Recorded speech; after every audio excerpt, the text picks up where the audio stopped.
tapi memang ada peningkatan. Terus kemudian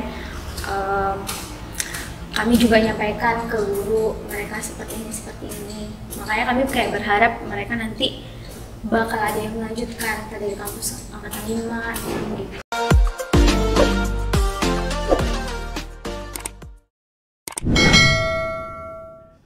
Halo Sobat Mutiara, kembali lagi di podcast USM Indonesia, podcast cerdas berkarakter. Saya Edo Van Houten Sidabuke selama beberapa menit ke depan akan menemani Sobat Mutiara semua untuk berbincang-bincang dengan salah satu mahasiswa yang lolos pada program Kampus Mengajar Angkatan yang keempat. Saat ini kita bersama dengan Kak Dea Pasaribu. Selamat pagi Kak.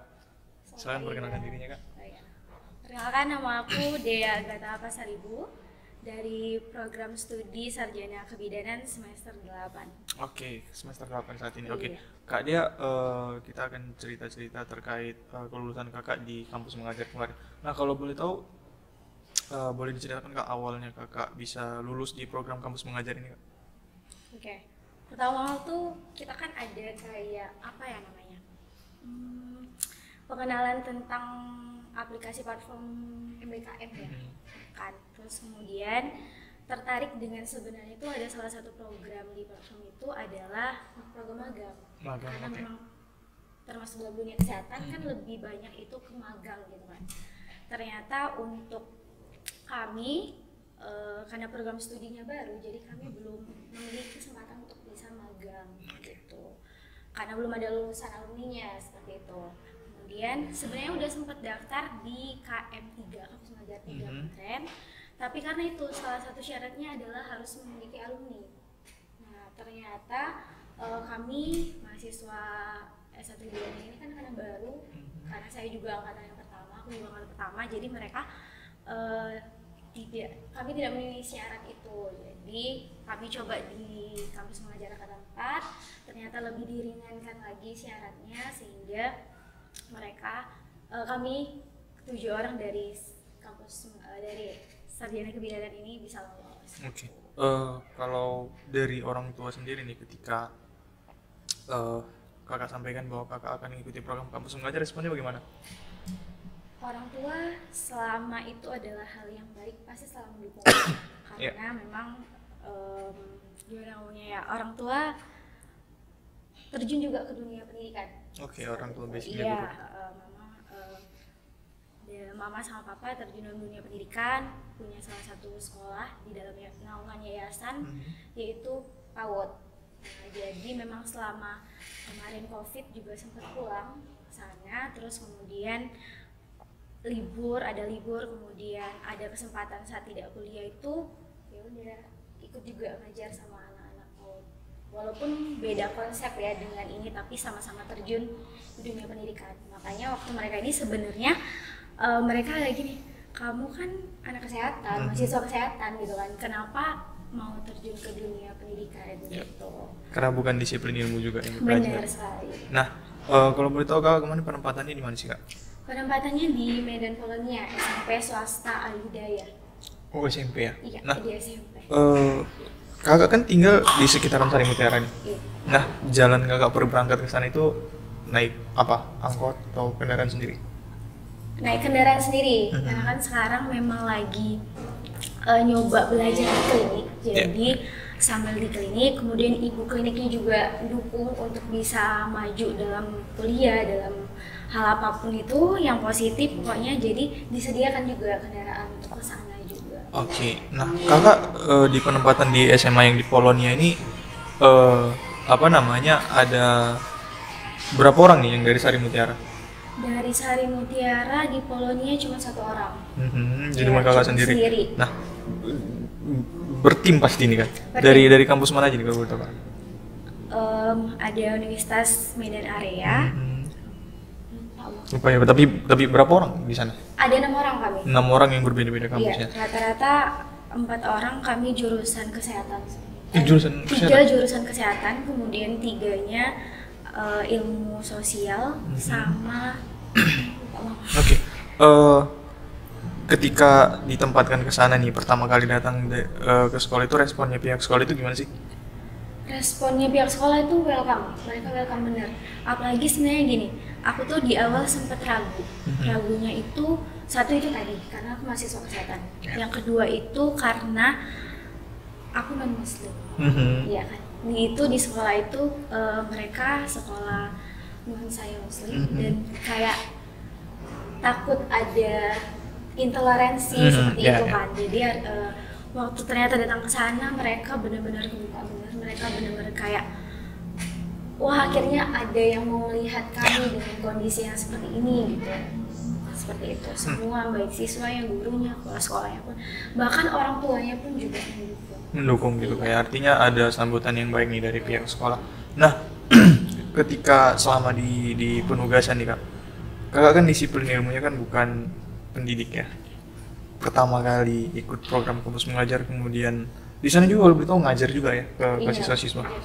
Nah, gimana sih perasaan kakak ketika pertama kali mencoba untuk mengajari siswa-siswi yang memang sebenarnya itu bukan keahlian kakaknya?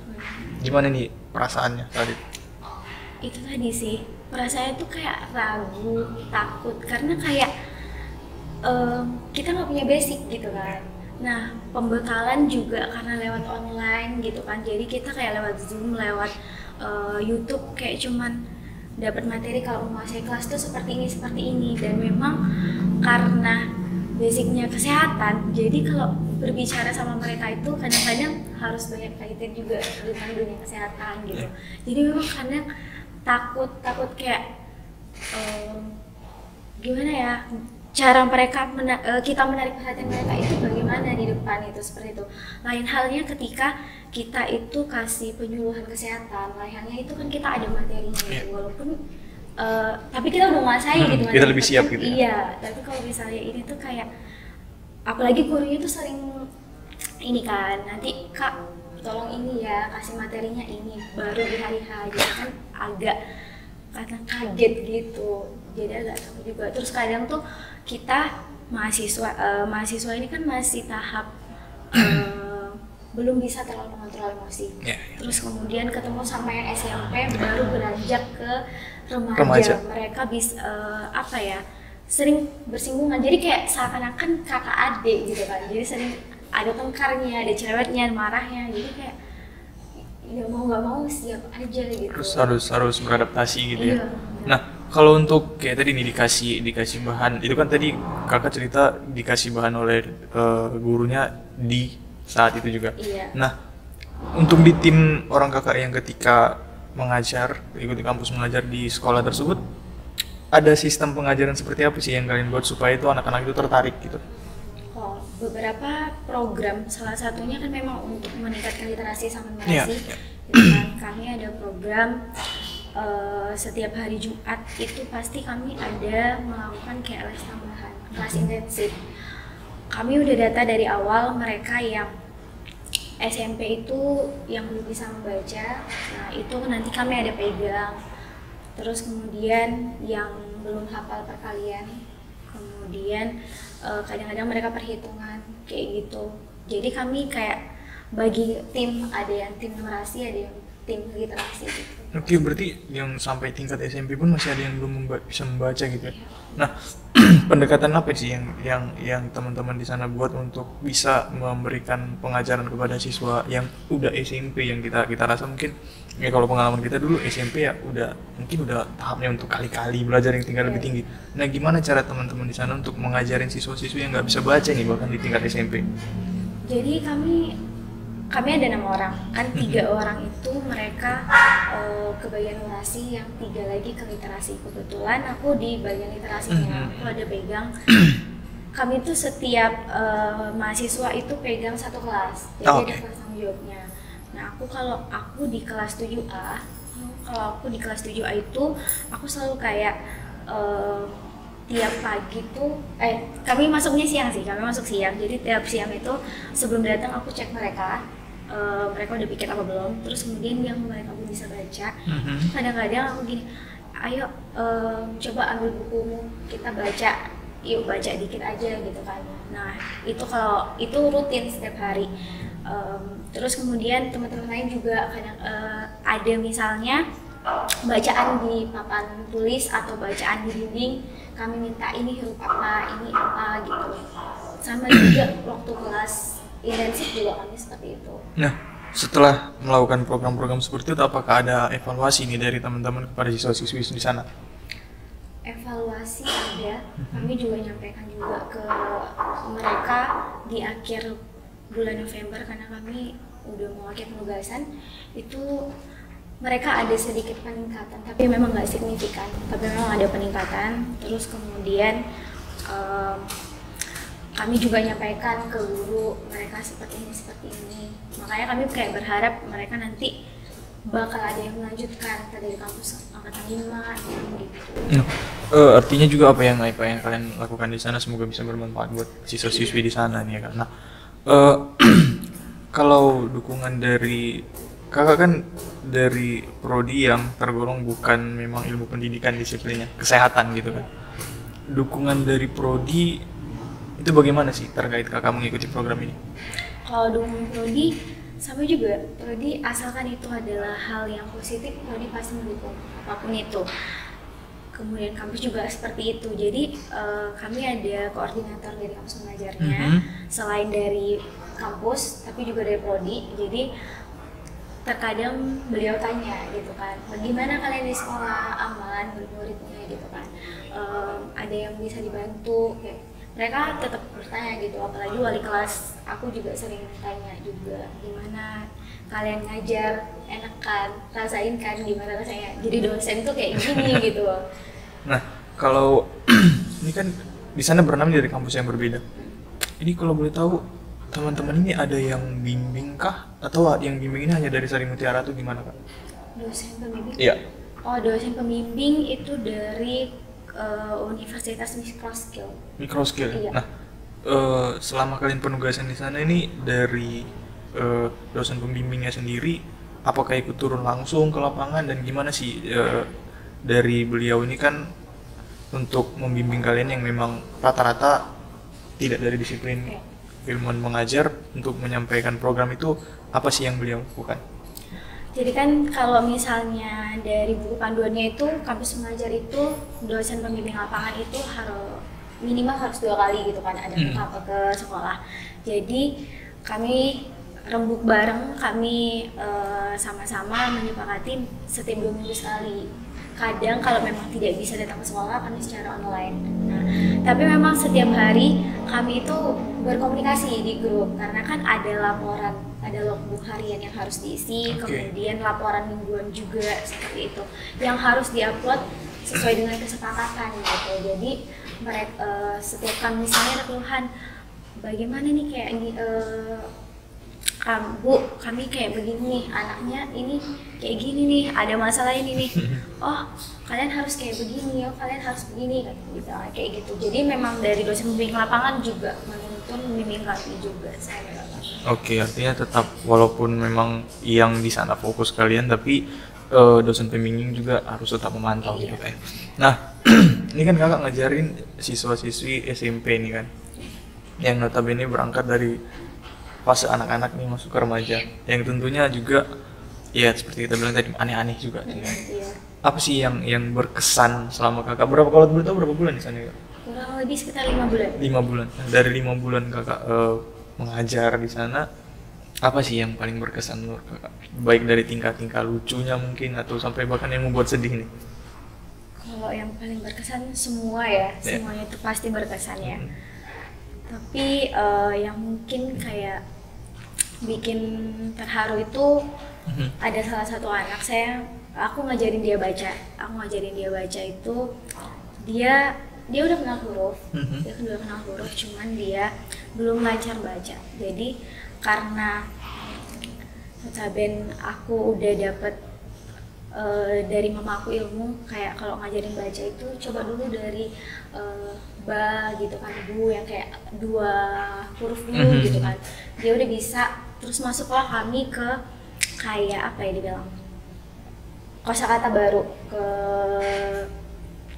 2 suku kata, 3 suku kata gitu kan.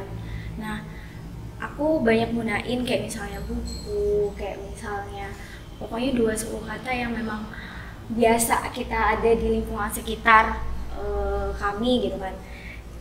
Habis baca itu dia baru baca satu, dia tuh ngomong kayak gini, oh kak kayak gini ya ternyata kalau bacaannya ini gitu. Itu kayak hah, ini huruf yang gampang gitu bagi kebanyakan orang gitu ya. Ini mungkin bacaan yang gampang, tapi kenapa kayak ini enggak, dia nggak bisa, dia nggak tahu gitu. Kayak di situ kayak sedih, di situ kayak terharu juga karena bersyukur bisa bantu dia untuk bisa mengenal dunia yang baru. Itu kan bagi dia dunia baru gitu kan. Jadi kayak lebih semangat lagi sih waktu itu. Karena memang kalau sudah sampai tingkat SMP pun tidak bisa baca, kadang kita juga terharu gitu ya, sedih kayak kok bisa sampai situ. Dan ketika kita sudah bisa melihat dia sudah bisa membaca, itu tentunya jadi kebanggaan tersendiri juga bagi yang mengajar tentunya kak. Nah, kita mau cerita kak sedikit. Ini kan kakak tadi mengatakan sudah semester 8. Nah, di kampus mengajar baru selesai bulan lalu ya? Baru selesai di bulan Desember. Di bulan Desember. Iya. Itu kan di semester 8 ini kan juga sedang masuk fase-fase nyusun skripsi nih. Iya, benar. Nah, cara kakak ini, karena kemarin kan juga setelah dari kampus mengajar kan harus ada mengisi seperti laporan akhir nih. Iya. Nah, cara kakak menyesuaikan nih, membagi waktu antara mengisi laporan akhir kemudian harus fokus juga ke penulisan skripsi ini gimana nih? Mungkin juga ini buat pengalaman juga buat teman-teman di rumah. Ya itu, salah satu emang yang paling penting kita mahasiswa itu adalah manage waktu. Ya. Karena sekolah aku masuknya siang, jadi terkadang kalau aku ada perkuliahan di kampus, karena kan kemarin waktu kampus mengajar itu aku semester 7, itu banyak notaben kayak mata kuliah yang mendukung untuk ke skripsi, biostatistika, terus kemudian ada epidemiologi klinis kayak seperti itu. Dan itu benar-benar sebenarnya ketinggalan banyak. Cuman karena memang kampus juga dukung, prodi juga dukung, dosen-dosen juga dukung, jadi mahasiswa itu intinya yang terpenting adalah harus capek. Kalau mau belajar itu harus capek, kalau mau kita maju ke depan harus capek. Investasi yang terbesar yang paling bagus itu adalah kita melatih skill. Mau kita ngeluarin uang sebanyak apapun, kita melatih skill kita dimanapun kita berada. Mau bicara depan umum, mau kita praktek, apalagi dunia kesehatan gitu kan. Salah satunya kalau misalnya ada perkuliahan di kampus aku datang. Walaupun kadang-kadang banyaknya nggak datang sih, karena memang laporan-laporan itu setiap minggu, setiap hari itu kayak harus disiapkan gitu kan, karena itu yang jadi tanggung jawab sekarang terutama gitu. Jadi memang tapi sambil juga kayak karena di klinik juga bantu-bantu gitu kan, juga bantu kalau ada pasien. Berkesinambungan juga sih dengan apa yang ada di perkuliahan walaupun nggak masuk gitu. Jadi memang kalau nyusun itu baru di tahun ini, tahun kemarin itu baru kayak kasar-kasarnya proposalnya aja gitu, dan belum ada sampel juga gitu. Jadi kayak manage waktunya gimana ya? Karena memang kita yang tahu diri kita yang pandai sendiri. Kalau memang pagi kita begini, berarti kan siang kita udah kuliah. Apakah mungkin di kelas seandainya misalnya anak-anak mengerjakan tugas gitu kan, kita misalnya baca tentang jurnal seperti itu gitu, kemudian di malam hari gitu. Kalau aku kebetulan biasa 2 hari atau 3 hari sekali bikin laporan workbook itu, upload ke platformnya. Udah bikin malam gitu, tapi uploadnya kayak 3 hari kemudian. Jadi kayak udah ditentuin harus gimana, begini. Karena kalau nggak kayak gitu susah, nggak kelar-kelar gitu ya? Nggak kelar-kelar, ujungnya numpuk di di weekend, ya nggak bisa liburan gitu kan. Ya, ini luar biasa. Ini juga bisa jadi pelajaran buat teman-teman juga, bahwasannya memang biarpun kita udah ditugaskan nih oleh negara untuk ikut kampus mengajar, kita punya kewajiban untuk menyelesaikan laporan, tapi tetap kuliah juga harus tetap jalan terus kayak luar. Dan satu hal yang saya tangkap yang luar biasa juga, kampus sendiri dalam hal ini program studi juga memahami posisi kakak saat itu dan juga tetap memotivasi dan mendukung. Sungguh luar biasa. Kakak tadi katakan dari S1 kebidanan. Ini top nih berarti dosen-dosen di S1 kebidanan. Nah, terakhir nih Kak. Ini kan sudah masuk dalam fase kampus mengajar angkatan kelima ya. Nah, buat teman-teman mungkin ada yang kayak kakak tadi nih ragu-ragu untuk ikut tapi udah keburu daftar, keburu lulus lagi. Nah, kasih motivasi dong Kak buat teman-teman dan tips dan triknya gimana supaya bisa beradaptasi dengan lingkungan yang mungkin teman-teman yang akan lulus di kampus mengajar angkatan 5 akan dibuat ke pelosok mungkin atau ke kampung-kampung nih. Boleh kasih saran dan motivasi buat teman-teman Kak?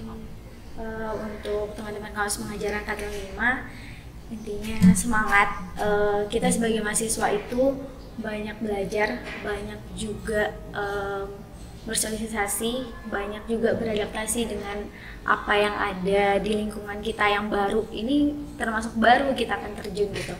Jadi tetap semangat, nggak usah ragu karena semuanya itu yang kamu ambil keputusan itu adalah pasti yang terbaik untuk kamu.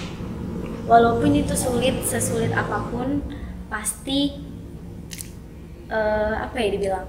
sesulit apapun itu pasti kalian bisa menjalaninya gitu. Asalkan tetap semangat, positif terus thinking, jangan suka ngejudge orang, jangan berpikiran negatif aja sama orang. Pikir aja positif, mau orang nggak suka sama kita, mau orang membenci kita, tapi tetap lakukan hal yang baik, yang benar, yang tujuannya adalah nggak nyimpang dari hal yang lain.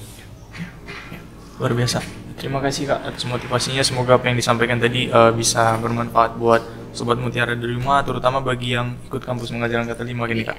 Karena apa yang disampaikan oleh Kak Dea tadi semoga bisa menjadi penyemangat buat Sobat Mutiara di rumah.